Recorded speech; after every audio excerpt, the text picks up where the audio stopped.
Olá você que nos acompanha, esse é o seu jornal antijurídico especial Punitivírus. Para seguir falando um pouco sobre o tema do programa anterior, mas também sobre como que o Estado punitivista tem se aproveitado de toda essa situação. Também vou falar da Palestina, neoliberalismo, a decisão do STF de não soltar os presos, as ideias geniais do Sérgio Moro para conter a disseminação do vírus nos presídios, a mentalidade militar nas horas de crise e os campos de detenção de imigrantes. No meu caso particular, pelo meu histórico de atleta. Não tenho medo de bolsominions. Que Deus esteja com o senhor e salve o Brasil.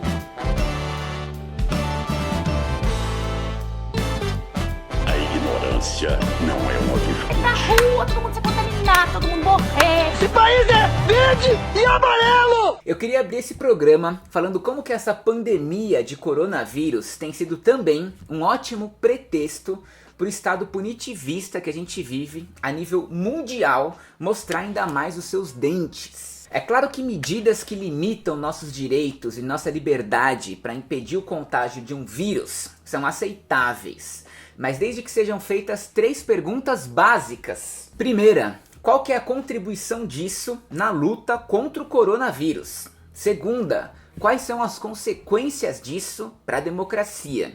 E terceira, quando que essa medida vai ser abolida? E pode até parecer meio óbvio dizer isso, mas pensa que nos Estados Unidos, medidas de emergência tomadas logo após o 11 de setembro para restringir direitos de todos os cidadãos estão valendo até hoje, 20 anos depois. A bem da verdade é que de democracias a tiranias, esse tipo de cenário é uma ótima oportunidade para reprimir ainda mais grupos minoritários bem específicos, que apesar de minoritários, em termos globais, são milhões de pessoas. Tem aí o exemplo de países na Ásia, que fecharam fronteiras para alguns países e não para outros, que também estavam com casos confirmados de coronavírus, revelando critérios e preferências que não se limitaram às questões de saúde. No mais, Itália, Espanha, França, Inglaterra, Coreia do Sul, China, Estados Unidos, Canadá, Austrália,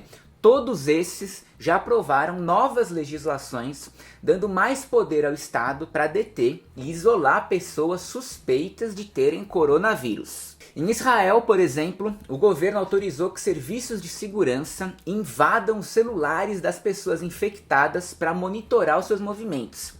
Quem está à frente disso é a Shin Bet, a agência de segurança interna do país, geralmente encarregada de monitorar os palestinos, mas que agora está sendo usada para rastrear pessoas infectadas e pessoas que cruzaram com pessoas infectadas. E o que eu queria destacar é justamente isso, que essa é uma tendência que a gente vai começar a ver daqui para frente, de uma duplicação da infraestrutura de segurança em ferramentas para aplicação na área da saúde pública, que, como eu disse, nesse momento podem ser aceitáveis, mas se daqui 20 anos isso ser o novo normal, tamo fudido.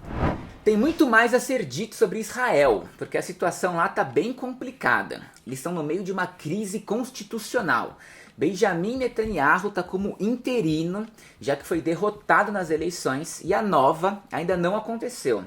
Fora isso, ele ia começar a ser julgado na semana passada por corrupção, mas decretou o fechamento de todos os tribunais em razão do coronavírus. Então eles estão sem eleição e sem tribunal para saber se o cara que está no poder deveria mesmo estar no poder ou preso. Mas chega de Israel, bora falar agora de Palestina, que não tem condições mínimas de enfrentar essa epidemia. Até eu gravar esse vídeo, já eram 4 prisioneiros palestinos contaminados pelo Covid-19. E Israel se recusa a atender os pedidos de libertação dos presos palestinos, que são em torno de 5 mil, de acordo com os números oficiais, e 180 crianças. Crianças. Agora pense na faixa de Gaza, o maior presídio a céu aberto do mundo, que tem a maior densidade populacional do mundo, com uma das piores infraestruturas de saúde do mundo, além das altas taxas de desnutrição de doentes e de incapacitados. E que há uns anos a ONU disse que em 2020 a vida seria inviável na faixa de Gaza. E pois é, A gente tá em 2020 e no meio de uma pandemia de coronavírus. E não espere você pela compaixão israelense que causou toda essa situação e que dificilmente vai dar acesso aos palestinos ao sistema de saúde deles, parar com os bloqueios de assistência médica estrangeiras ou muito menos acabar com o apartheid.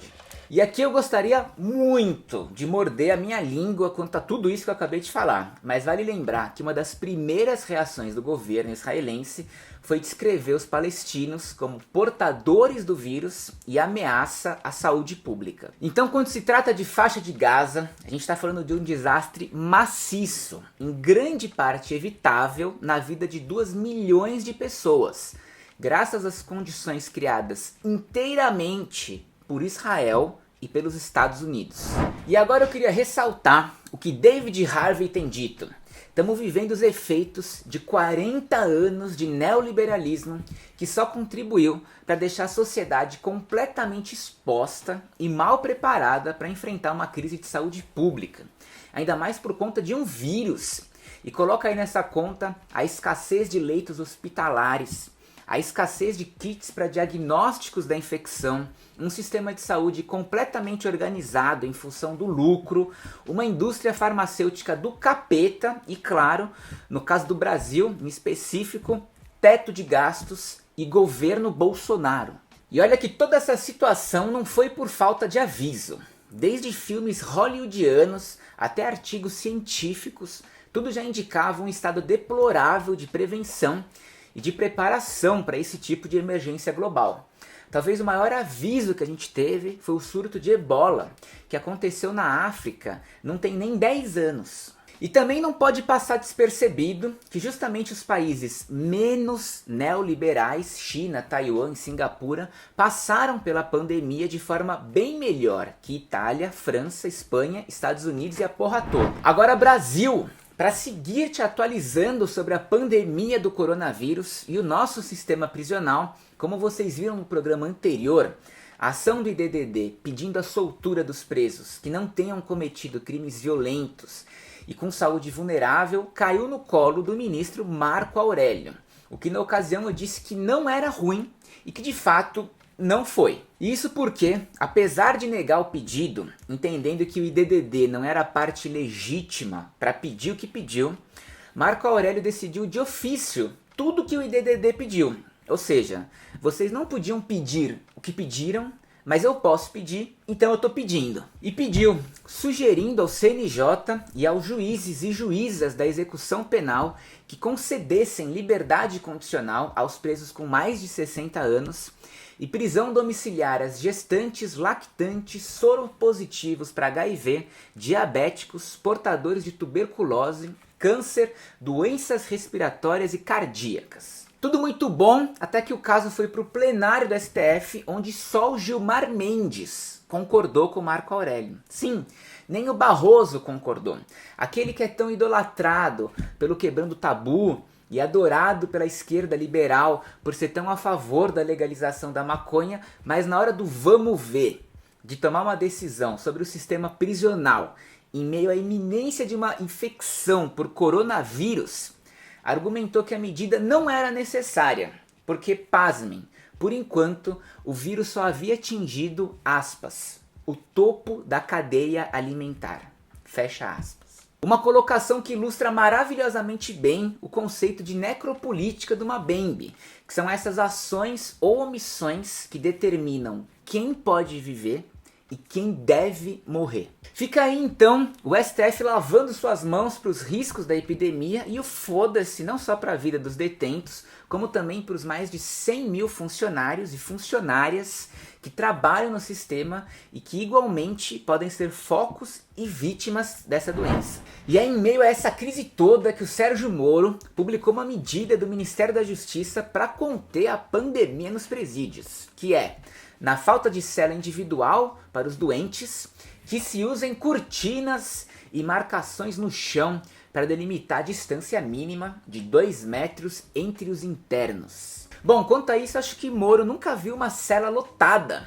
Tipo, não dá nem para pintar o chão, que dirá ficar 2 metros de distância uns dos outros. Essa ideia de pintar os presídios, ela é recorrente na cabeça do Moro. Pouco antes de estourar o coronavírus, ele teve a ideia de pintar nas paredes dos presídios do Brasil a frase "Diga não às facções", com o objetivo de reduzir a violência e combater a criminalidade. Na falta de políticas públicas, emprego, moradia, educação, o que lhe restou mesmo foi a ideia ingênua e ilusória de pintar as paredes, pedindo para as pessoas não se juntarem às facções. Não há política, nenhuma proposta, nenhuma medida, nada. Apenas diga não às facções. Portanto, diga não às facções, mas principalmente diga não às prisões, né? Que é através delas que o sistema exerce o controle não só físico, mas também econômico de determinadas populações, sobretudo os negros. Prisões que são hoje um ato contínuo, contemporâneo de colonialismo, que serve justamente para proteger uma acumulação histórica de riqueza. A gente não pode esquecer nunca que foi o trabalho escravo que permitiu o desenvolvimento do capitalismo e dos Estados Unidos como potência econômica global. Mas voltando ao assunto, vale lembrar também que antes do corona começar, a grande dor de cabeça do Sérgio Moro era a investigação dos organizadores do Facada Fest, um festival de música punk que, para promover seu evento, fizeram esse cartaz. Para o Sérgio Moro, esse cartaz é uma apologia ao homicídio. Mas para esse mesmo Sérgio Moro, isso não é apologia ao homicídio e muito menos isso. A verdade é que há boatos de fontes confiáveis que ele também vai pintar a frase "Diga não ao coronavírus" nos muros da prisão, mas isso ainda está para ser confirmado. Já nos Estados Unidos, alguns estados estão tomando medidas mais eficientes, como parar de admitir presos por crimes não violentos e posse de drogas, além de libertar presos doentes e idosos. Essa medida foi impulsionada principalmente após 21 detentos e 12 funcionários terem dado positivo para o coronavírus na prisão de Rikers Island, em Nova York, onde inclusive está preso o famoso ex-produtor de Hollywood Harvey Weinstein, de 68 anos, que gerou aquela campanha Me Too e tal. Isso não tem nada a ver com o programa. E quando a pessoa liberta não tem família, é de outra cidade ou não tem para onde ir, o governo está mandando todo mundo para os hotéis, já que o turismo está praticamente parado e quarto de hotel é o que não falta em Nova York. Bom, como eu disse, o Estado punitivista vai se aproveitar desse momento para estabelecer novos paradigmas sobre os nossos direitos, sobre nossa liberdade e sobre nossa privacidade. A mentalidade desse Estado já está mais do que evidente, já está na linguagem dos líderes mundiais. Da Itália, Alemanha, França, Estados Unidos, está todo mundo usando uma retórica militar para se referir a essa pandemia, como se a gente estivesse em guerra. E vale lembrar que é justamente nas guerras que a nossa ordem democrática, ainda que burguesa e bela bosta, é suspensa. Se referir a essa pandemia como uma guerra traz consequências. Ainda mais se você pensar em termos de guerra às drogas, que é também, acima de tudo, uma questão de saúde pública, e olha só no que deu. Outro ponto muito importante, que a gente também não pode deixar de lado, são os campos de detenção de imigrantes. Costumo falar bastante sobre isso aqui no canal, inclusive recomendo um episódio aqui chamado Pancadão Abolicionista, onde eu falo sobre a relação da expansão desses centros de detenção com as mudanças climáticas. Para resumir, você já deve ter visto o absurdo que são esses campos na Europa e nos Estados Unidos, que sozinho mantém aproximadamente 40 mil imigrantes sob custódia, em lugares que mais parecem um canil gigante. Mas o mais preocupante, além dos cuidados médicos precários e notoriamente inferiores às prisões, é o fato desses centros estarem lotados de crianças. E se você acha que isso faz alguma diferença na cabeça dos governos, saiba que não. Teve até um caso chocante no Texas, ano passado, quando nem existia coronavírus, de uma criança que morreu de gripe, presa numa cela, dentro de uma estação de patrulha lotada de policiais que não fizeram absolutamente nada. Nesse exato momento, agora, há imigrantes detidos nesses centros nos Estados Unidos, fazendo greve de fome para obter sabão para lavar as mãos, de tanto medo que eles estão dessa pandemia de coronavírus chegar lá. E o resumo da ópera, para além de tudo isso que eu já falei, é que a gente não pode cair na armadilha de pensar que uma das curas para o coronavírus é o autoritarismo. A gente não pode dar cobertura para que líderes reivindiquem ou acumulem mais poder durante a crise, como se isso fosse o essencial a ser feito. Além do mais, medidas de coerção que ameaçam ou criminalizam pessoas que desrespeitem toques de recolher, quarentenas ou ordens para evitar determinados lugares, só deixa a gente ainda mais cego para tudo que poderia estar sendo feito e que não está sendo feito para evitar essa pandemia sem precisar do sistema penal, que ainda por cima se encontra em uma enorme contradição, já que prender mais pessoas só aumenta mais ainda o risco de contaminação. E bom, mesmo sem pandemia, as cadeias praticamente já não fornecem atendimento médico e são barris de pólvora para as doenças infecciosas. Não é à toa que o risco de contágio por tuberculose nos presídios é quase 30 vezes maior do que entre a população comum fora dos presídios. Isso sem contar pessoas que sofrem das mais variadas doenças, além da questão do vício às drogas e problemas de saúde mental, e dos detentos que constantemente morrem por negligência do Estado e na grande maioria das vezes de causas absolutamente tratáveis.